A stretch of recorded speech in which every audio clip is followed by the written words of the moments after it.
उसके बाद संगीत की कुछ स्वर लहरियां अपने प्रख्यात जो लोग भजन गायक हैं राम श्याम जी की युगल जोड़ी दोनों भाइयों की उनकी प्रस्तुति होगी।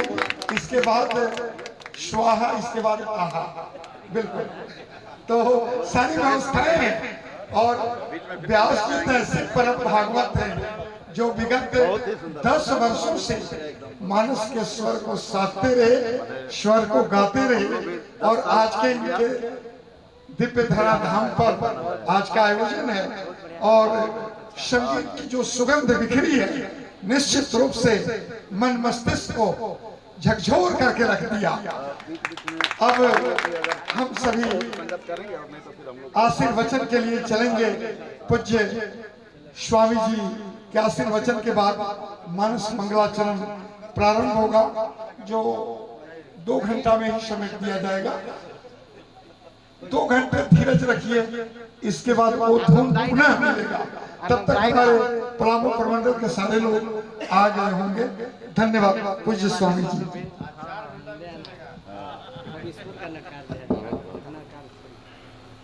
सिया राम मैं सब जग जानी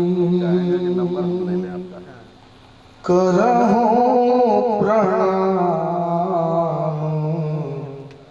जोरी चूक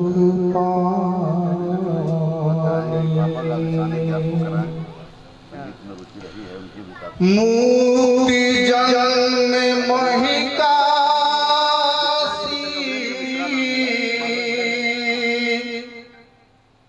ज्ञान खानी अघहानी कर जहाँ बसे शंभु भवानी काशी से कसना जरत सकल सुर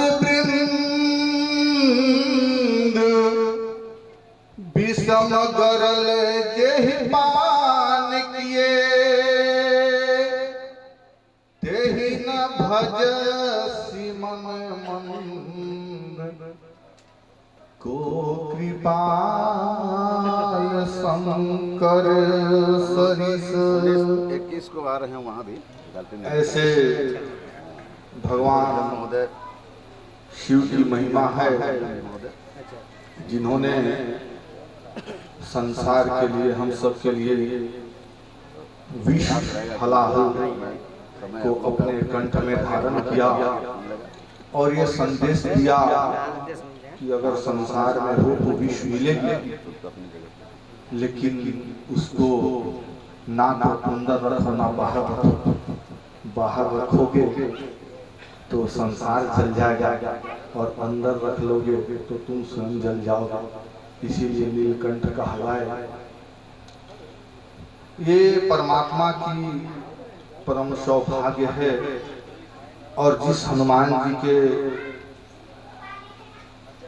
स्मरण में सुंदर कांड की आज पूरे कलयुग में मानस 6 शास्त्र सब ग्रंथों को रस कहा जाता है। भागवत अगर फल है सारे ग्रंथों का तो मानस रस है और उस रस में भी छान करके फिल्टर करके जो रखा गया है वो सुंदर कांड है। लेकिन सुंदर कांड तो ठीक ही है लेकिन सुंदर कांड की जो बीज है वो किष्किंधा कांड से शुरू होती है जहाँ भगवान से हनुमंत लाल जी का प्रथम मिलन होता है। तो आज की जो ये विशेष भगवत कृपा से संपन्न हो पाई, कुछ चीज तो कहने योग्य नहीं होती अपने मुखारविंद से, लेकिन कुछ ऐसे जब दावा होता है स्वामी के ऊपर तो सेवक भी ताल ठोक देता है। जैसे अंगद जी ने ताल ठोक दिया बिना राम जी से पूछे और कहा कि राम जी को तो छोड़ो, उनके सेवक का ही पैर हटा के दिखा दो। हमारी श्रद्धा नहीं है आज संतों के ऊपर, सदग्रंथों के ऊपर। और हमने कभी सुना था कि हनुमानगढ़ी में हनुमान जी साक्षात है, हमने सुना था ऐसा। लेकिन हम लोगों की एक अच्छी आदत कह लें या बुरी आदत कह लें, कभी कभी परीक्षण भी करना पड़ता है, क्योंकि अपने जब परीक्षण करके संतुष्ट हो जाते हैं तब दूसरे को कहने में थोड़ा अच्छा लगता है। नहीं तो वो बैठा पंडित पढ़े पुराण बिन देखिया क्या करे बखान, तू कहे कागज के लेखी तो मैं कहूँ आखन की देखी। तो वहाँ पर जब जाना हुआ तो उससे पहले की घटना है, हमारे आदरणीय मनीष जी बैठे हुए हैं, ये साक्षात प्रमाण है। जब परम पूज्य गुरुदेव बैठाया करते थे मंच पे, आज के लगभग 6-7 साल पहले तो लगभग होता होगा, मनीष जी 6-7 साल तो लगभग होता होगा, साक्षी हैं।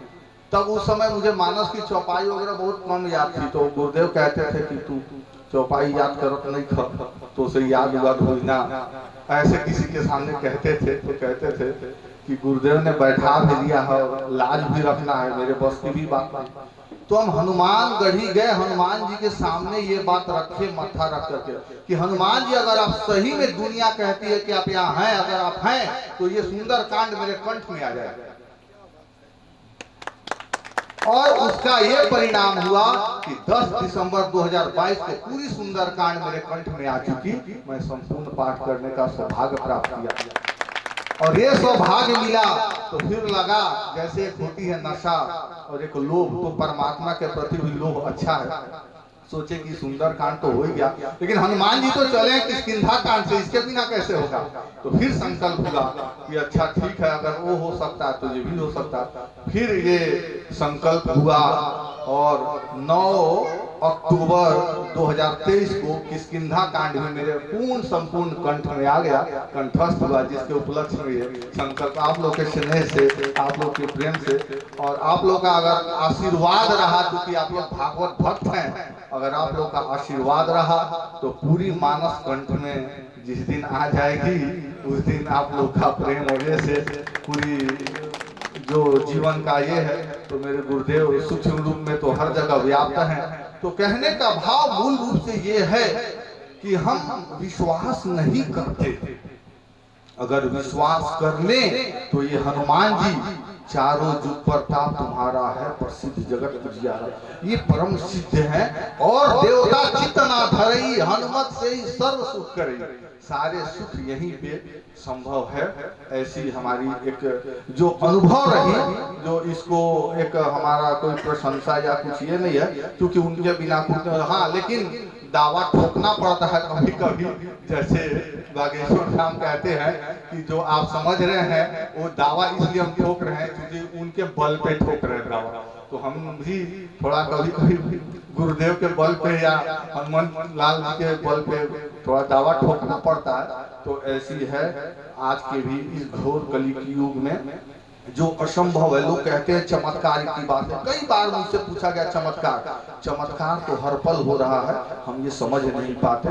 तो इस वजह से जिस तरह से ये 10 साल का ये गतिविधि अविरल धारा बह रही है सुंदरकांड की, आप सबके प्रयत्न से समाज में इतनी सब कुछ गतिविधि के बावजूद भी आप सबके माध्यम से जन जन तक ये सुंदरकांड, ये मानस पहुंच रही है, ये मुझे बहुत प्रसन्नता होती है जान करके। और हम तो गुरु जी से प्रार्थना भी किए कि ऐसा अगर संभावना बने तो कई टोलियां बने और जिसके निर्णायक ये मुख्य रूप से टोली रहे जो सब टोलियों को गाइड करे। और पूरे भारतवर्ष में जब यहाँ हो सकता है तो पूरे भारतवर्ष में भी ऐसा हो सकता है, ऐसी हमारी भगवान के चरणों में विनती है। और आप सबसे भी उम्मीद है, हालांकि बहुत तरह की प्रपंच होती है, कष्ट आती है, लेकिन संसार में भी प्रपंच है, तो वो प्रपंच पालने से ज्यादा अच्छा है यही प्रपंच में घुसा जाए और यही प्रपंच जो है एक दिन निवृत्ति की ओर ले जाएगी। और हम सब को जन्म ही हुआ है।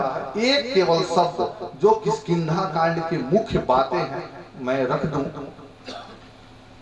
हनुमान जी महाराज जब वहां से सुंदर कांड के प्रवेश के लिए मौन को धारण कर लिए हैं और उनकी जिस हेतु अवतार हुआ है इस धराधाम पे, वो उस समय भूल चुके हैं। और हम लोग का भी धराधाम पे जिस कारण जन्म लिए हैं हम सब, वो भी कारण भूल चुके हैं। तो वहां पर जब जामवंत जी कह रहे हैं राम काज लगी तब अवतारा, तो सुनते ही भयाऊ पर्वताकारा। और हम लोग की क्या स्थिति है? संसार का जब काज होता है, संसार काज हेतु लीन अवतारा, राम काज सुन ते भयु लघु कुमारा। ये अंतर है। जब भगवान का अगर हम लोग काम सुने तो हमारी आकृति जो है एकदम विशाल हो जाए, कहिए क्या सेवा है, किस विधि जैसे भी हो जाए। और अगर ये हम लोग नहीं कर पाए तो फिर वही हाल होगी, आकर 4,84,000 जोनि भ्रमत यह जीव अविनाशी। तो ऐसे एक संदेश किष्किंधा कांड से कि जिस कारण हमारा इस धराधाम पे आना हुआ है उस कार्य को न भूले। और कोई बुजुर्ग और आप सब जो भी ये सुंदर कांड की मंडली है, ये जामवंत जी के रूप में है, जो हर मंगल को सबको जगाते आ रहे हैं और जगाते रहे।